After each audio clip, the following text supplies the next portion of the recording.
Глава Якутии заверил, что все жители, пострадавшие во время сильного паводка, получат помощь. По поручению Айсена Николаева в Имяконском районе будет работать правительственная группа. После спада воды власти займутся оценкой ущерба. В Момском, Тампонском и Абыйском районах также задействованы все необходимые силы и техника.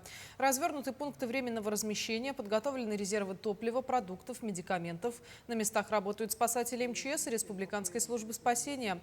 В пострадавшие районы вылетели дополнительные силы и доставлены грузы для первоочередного обеспечения населения, написал в своем телеграм-канале Айсен Николаев. В Имяконском районе во время паводка погибли 5 телят, которых хозяин не успел вывести из хатона. Заранее на возвышенные участки были отогнаны более 500 голов крупного рогатого скота. Животных эвакуировали с участков Алас, села Берек-Юрдя, Булустах, села Имякон и райотдел села Харатумул. Однако в настоящее время доступ к возвышенным участкам, где находится часть скота, невозможен из-за высокого уровня воды. На месте работают спасатели, МЧС и местные жители, которые не остались в стороне от общей проблемы. Местное население мобилизовалось и действует в условиях паводковой ситуации.